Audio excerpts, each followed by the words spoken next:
प्रेमिका का नजर पड़ गई प्रेमी पर, हाथ का माला रुक गई, ताकत या कि हमारो लते आई गई,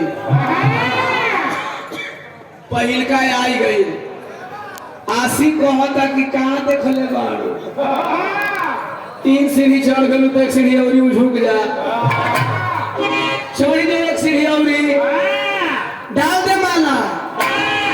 लेकिन जब करो तब तो ठीक नहीं खूब करो, फिर भी हम खुश बानी।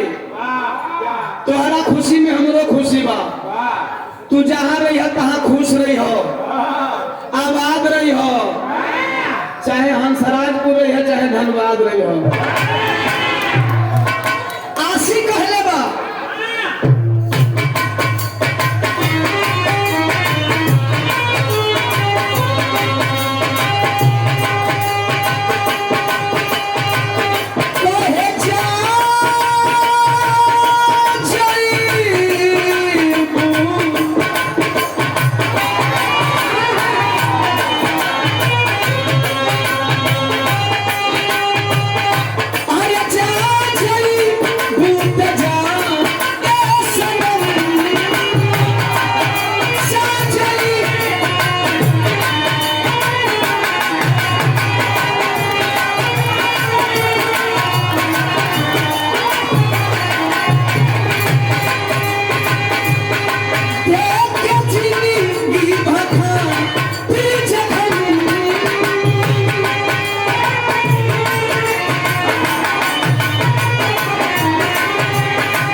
प्यार काल परसों के कोई न रहे, भुला गई ऐसे जैसे भाई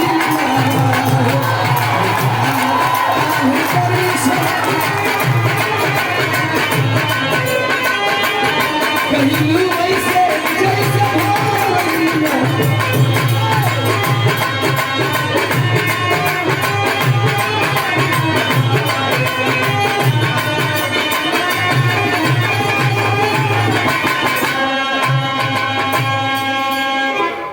सम्मान बा, बड़ा दुलार बा, बड़ा प्यार बा।